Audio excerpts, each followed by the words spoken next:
नमस्कार शेतकरी मित्रांनो, पीक विमा संदर्भात खरीप पीक विमा 2023 अंतर्गत मोठी अपडेट ही आलेली आहे। कोणत्या जिल्ह्यातील कोणत्या तालुक्यातील किती महसूल मंडळे पात्र करण्यात आली व त्यामध्ये किती शेतकऱ्यांना किती कोटीचा लाभ मिळाला आहे, महत्त्वपूर्ण अपडेट आलेली आहे। पीक कापणी प्रयोगाअंतर्गत पात्र शेतकऱ्यांना पीक विम्याचे वाटप आता सुरू झालेले आहे। तर शेतकरी मित्रांनो, जिल्हानिहाय यादी आपण बघणार आहोत व त्यामध्ये कोणते कोणते जिल्हे हे पात्र असणार आहे, कारण पीक काढणी पश्चात नुकसान भरपाई यामध्ये पीक विम्यामध्ये समावेश आहे व त्यानुसार आपल्या शेतकऱ्यांना पीक विम्याचे पैसे हे मिळणार आहे। तर पहिला जर आपण व्हिडिओ सुरू करण्या अगोदर जर या चॅनलवर जर आपण नवीन असाल तर सबस्क्राईब करायला विसरू नका। तर पहिला जिल्हा अहिल्यानगरमध्ये 48 कोटीपैकी वाटप करून सुद्धा त्यामध्ये बहुतांश शेतकऱ्यांना पीक विमा अद्यापपर्यंत मिळालेला आहे। अहिल्यानगरमध्ये 48 कोटी हे वाटप झालेले आहे। त्यानंतर 4,43,000 शेतकरी अकोला या जिल्ह्यामध्ये पीक विम्यासाठी पात्र आहे, त्यांच्यासाठी अधिसूचना देखील ह्या काढण्यात आलेली आहे। त्यामध्ये अकोला जिल्ह्यामध्ये 57 महसूल मंडळ हे पात्र आहे, त्यानुसार त्यांना क्लेम देखील पीक काढणी पश्चातमध्ये क्लेम देखील दाखल करण्यात आलेली आहे। पण त्यामध्ये टक्केवारी पीक विमा अधिकाऱ्यांना टक्केवारी कमी किंवा जास्त या स्वरूपात दाखवल्यामुळे प्रत्येक शेतकरी किंवा बहुतांश शेतकऱ्यांना पीक विम्याचे पैसे हे कमी स्वरूपात मिळत आहे। त्यानंतर सोलापूर जिल्ह्यामध्ये 7,76,000 शेतकरी हे पीक विम्यासाठी पात्र झालेले आहे। तसेच जालना, अहिल्यानगर, नाशिक या जिल्ह्यामध्ये हे सर्व शेतकरी हे पात्र असून देखील आता त्यांना पीक विम्याची रक्कम हे वितरित करण्याच्या अधिसूचना देखील काढण्यात आल्या। नाशिकमध्ये सर्वच महसूल मंडळ हे पात्र ठरवण्यात आली असून त्यांच्या देखील अधिसूचना ह्या काढण्यात आल्या। या संबंधित माहिती पीक विमा अधिकारी व प्रशासनामार्फत हे देण्यात आलेली आहे।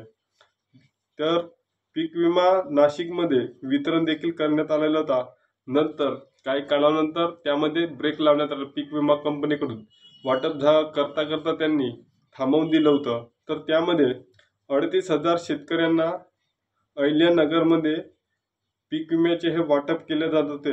तर त्यात विविध तालुक्यासह वाटप करण्यात आला होता 38,000 शेतकऱ्यांना। त्यामध्ये तालुके बघा, नेवासा, जामखेड, अहिल्यानगर असेल, नेवासा असेल, तर यामध्ये बहुतांश शेतकऱ्यांना पीक कापणी प्रयोगानंतर पीक विमा हा मोठ्या प्रमाणामध्ये मंजूर करण्यात आलेला होता। कुठं तर नेवासा, जामखेड, अहिल्यानगर या तालुक्यामध्ये पीक काढणी पश्चात प्रयोगानंतर त्यांना ह्या पीक विम्याचे वाटप करण्यात आले होते। तर त्या कंपनीकडून आता पैसे वाटप करण्यासाठी अनुकूलता ही दाखवण्यात आलेली आहे। तर नेवासा तालुका या 2-3 तालुक्यामध्ये अग्रेसर म्हणजे सर्वात जास्त त्या तालुक्यामध्ये निधी हा वाटप करण्यात येत आहे। तर तो किती आहे, 160 कोटीसाठी 160 कोटी निधी म्हणजे शेतकऱ्यांना पीक विमा संदर्भामध्ये त्याला मंजुरी देण्यात आली व संमती देण्यात आली आहे। त्यामध्ये नेवासामध्ये सर्वाधिक जास्त हे शेतकरी असून या संबंधित माहिती विश्वसनीय माहिती पीक विमा अधिकारी व प्रशासनाकडून हे देण्यात आलेली आहे। त्यानंतर महाराष्ट्रामध्ये 7,170 कोटीच्या आसपास हे रक्कम ही मंजूर करण्यात आली पीक विमा देण्यासाठी शेतकऱ्यांसाठी। तर त्यात नाशिकमध्ये 5,88,000 शेतकरी हे पात्र आहे, कशासाठी तर पीक विम्यासाठी। तर त्यामध्ये फक्त एका नाशिक जिल्ह्यामध्ये 700 कोटी रुपये हे रक्कम ही मंजूर करण्यात आलेली आहे। तर त्यात मालेगाव असेल, चांदवड असेल, देवाडा असेल, तर चांदवड या गावामध्ये चांदवड तालुक्यामध्ये 62,000 शेतकरी पीक विम्यासाठी हे पात्र करण्यात आलेले आहे। त्यानंतर देवाडामध्ये 36,000 शेतकरी हे पात्र करण्यात आलेले आहे आणि चांदवड या तालुक्यासाठी फक्त एका तालुक्यासाठी 100 कोटीचा निधी म्हणजे 100 कोटी रुपये हे शेतकऱ्यांना पीक विम्या संदर्भामध्ये देण्याची अपडेट हे आलेली आहे। त्यानंतर देवाडामध्ये 50 कोटी वाटप होणार आहे, या संबंधित देखील माहिती देण्यात आलेली आहे।